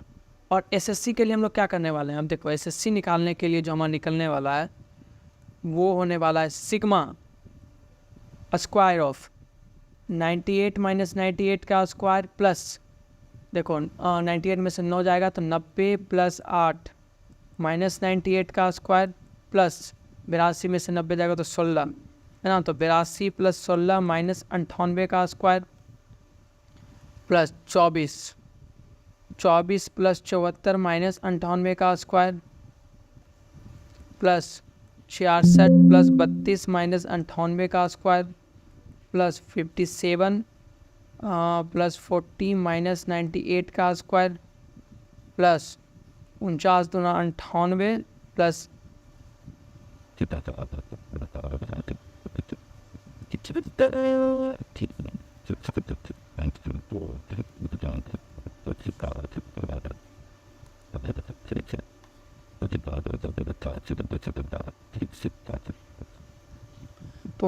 + 4 और 49 × 98 तो ये 48। तो यहाँ से वैल्यू ये कट जाएगा 0 0, ये भी 0, ये भी 0, ये भी 0। यहाँ से कितना बचेगा 1 का स्क्वायर और 40 × 96 97। यहाँ से क्या बचेगा 1 का स्क्वायर। तो 1 + 1 कितना आने वाला है 2, जो कि 5 से क्या है लेस। और अगर ये 5 से लेस है तो आपको भी पता क्या चल गया कि ये क्या होने वाला है, ये ट्रू होने वाला है। जो इसका सेकेंड क्वेश्चन है उसमें ये बोलता है कि एक क्लाइंट है, सीधा इसको लिखता हूँ कि एक क्लाइंट है जो कि 100 से 72 kg चल जाता है। तो आपको बताना है कि कितना टाइम इसको लगेगा। और इसके लिए आपने कंडीशन ये दे रखा है कि रेट आपका सेम होगा। तो टोटल इसको लूज कितना करवाना है 28 kg लूज़ करवाना है। अब एक बार हम लोग डाटा देखेंगे तो डाटा आप टेबल देखोगे तो आपको ये पता चलेगा कि हर मंथ ये कितना कम करवा रहा है वेट को। ये हर मंथ 8 kg को कम करवा रहा है। तो अगर एक मंथ में 8 kg कम करवाता है, ठीक है 8 kg कम करवाता है, तो कितना मंथ लगेगा तब जाकर ये 28 kg कम कर पाएगा। वो 28/8 हो जाएगा। और सिंस इसको डेज में निकालना है तो 30 से आप गुना कर दो। तो 4 से काटेंगे 2 बार में, 4 से काटेंगे 7 बार में, 2 से काटेंगे 15 बार में। 105 दिन में वो क्लाइंट को 100 से 72 kg तक पहुंचा देगा। ये क्वेश्चन क्या ही बोले, इस क्वेश्चन में है कुछ नहीं, लेकिन सब ने इस बस क्वेश्चन को इस तरह से प्रेजेंट किया गया है ना, सबको डरा कर रखा है ये क्वेश्चन। तो इस क्वेश्चन में ये बोल रहा है कि ये हमारा जनरली फॉर्मूला है, ठीक है, ये फार्मूला हमारा जनरली है। लेकिन इस फार्मूला को जो ग्राफ पर प्लॉट किया गया रमेश और सुरेश के द्वारा, ये दोनों है। तो आपको ये बताना कि इन दोनों में से क्या ट्रू है। तो हम क्या करेंगे, सबसे पहले हम रमेश की बात करेंगे, ठीक है। तो रमेश ने क्या किया है, ये मेरा एक्स एक्सिस हो जाएगा, ये मेरा वाई एक्सिस हो जाएगा। तो वाई पर इसने क्या किया है, क्यू को रखा है, इस पर इसने रूट एच को रखा है। और यहाँ पर कोई लाइन होगा, मान लेते हैं स्ट्रेट लाइन है, तो उसका एम आपको दिया हुआ है जो कि हम M1 मान लेंगे। तो यहाँ पर अगर हम इक्वेशन लिखना चाह रहे हैं तो वो क्या हो जाएगा, y = m times root of h, ठीक है। y क्या है q, m आपको दिया क्या हुआ है CD ऑफ √ में 1/v4 into root of 2g into root of h। तो अगर आप इन दोनों को मैच करोगे तो आपको ये पता चलेगा कि ये और ये क्या है, ये और ये सेम है। अब अगर हम बात करते हैं सुरेश की, तो सुरेश ने क्या किया है, सुरेश ने ये किया है कि वाई एक्सिस पे उसने रूट एच को रखा है, इस पे उसने क्यू को रखा है। तो अगर यहाँ पे हम स्लोप इसका m2 लेते हैं तो ये क्या हो जाएगा, root H = m2 times X, m2 times X that is Q, ठीक है। तो m2 यहाँ पे क्या दिया हुआ है, m2 दिया है √ में b⁴ C D by root 2g into Q. फिर से यहाँ से क्यू का वैल्यू निकालेंगे तो क्यू इज इक्वल टू होगा भाई क्या, C D by under root में 1/, देखो निकलने वाला वही है, Q is equal to C D by under root 1 minus B का 4, और ये दोनों मिल जाएगा। तो आप ये देख रहे हो कि रमेश और सुरेश दोनों सही, तो इसका आंसर क्या हो जाएगा, बोथ रमेश एंड सुरेश सही, सी नंबर ऑप्शन हो जाएगा इसका। ये क्वेश्चन भी बहुत ज़्यादा पूछा गया। एक क्वेश्चन एकदम नॉर्मल सा क्वेश्चन है कि एक मोबाइल कंपनी 2 ऑप्शन लॉन्च करती है कि आप या तो एक सिर्फ कंपनी, जैसे कि आपने देखा होगा लाइफ लॉन्च हुआ था, तो लाइफ लॉन्च किस तरह से हुआ था, मोबाइल फ्री, या मोबाइल है ना, मोबाइल बहुत कम सस्ते में, साथ में 4G पूरा का पूरा फ्री था। तो इसने भी अपने मार्केटिंग करने के लिए वो ऑप्शन दिया कि या तो आप एक मोबाइल लो प्लस 1 साल का एस्ट्रोनॉटवर्क को ले लो, तो उसका 34,000 रुपया लगेगा, ठीक है, या आप सिर्फ मोबाइल लेना है तो आपको 22,000 लगेगा। लेकिन ललित का कंडीशन ये है कि ललित को सिर्फ 200 मिनट पर मंथ चाहिए। अब इसके बाद आपसे ये पूछा जा रहा है कि उसके बाद बेस्ट ऑप्शन क्या है, तो बेस्ट ऑप्शन का मतलब ये है कि चीपेस्ट ऑप्शन क्या है। तो पहला ऑप्शन तो उसने ये था कि अगर वो किसके साथ जाता, अगर वो जाता कंपनी के साथ, तो उसको लगता कितना, 34,000 रुपये। और अगर वो सिर्फ मोबाइल लेता, तो मोबाइल लेने में 2 ऑप्शन है कि एस्ट्रॉन ले या प्रोटोन का नेटवर्क ले, कैरियर ले। तो अगर एस्ट्रॉन लेता तो वो क्या पड़ता, 22,000 प्लस 12 मंथ इंटू 200 मिनट्स, है ना, इसका एस्ट्रोल का चार्ज कितना हो जाता है, इंटू 2 प्लस 12 मंथ का एक फिक्स चार्ज कितना है, 12 इंटू 100, तो ये कितना हो जाता, 22,000, और ये हो जाता आपको 12 दूना 24 दूना 4800 और प्लस 1200, तो ये हो जाता आपको 22 28,000, ठीक है।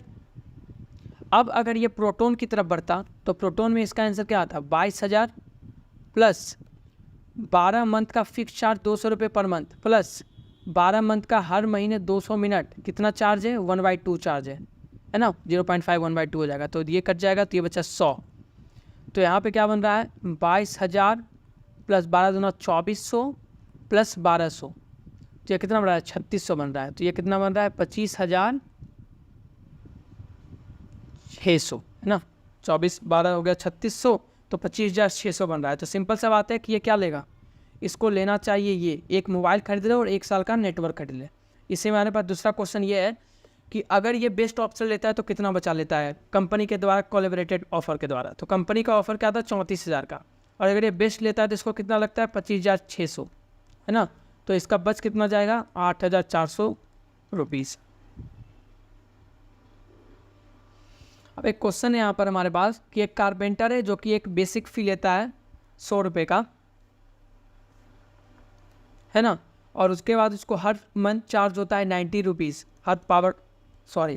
एक कारपेंटर है जो कि एक बेसिक चार्ज 100 रुपये का लेता है, उसके बाद वो हर जितना आवर काम करता है 90 रुपीज़ पर आवर लेता है। तो इसमें से कौन सा, इसी के साथ धन्यवाद दोस्तों, हमारे डिटेल सॉल्यूशन ऑफ मैथमेटिक्स का पार्ट 1 हुआ। ये वीडियो ज़्यादा लंबा हो रहा था, इसीलिए मुझे ये वीडियो को मेरा पहला स्टॉप करना पड़ रहा है। बोलने का तरीका वाला विश्वास दिलाता हूं वीडियो था कि 19 सितंबर के पहले आपको 18 तक सारे सॉल्यूशंस मिल जाएंगे।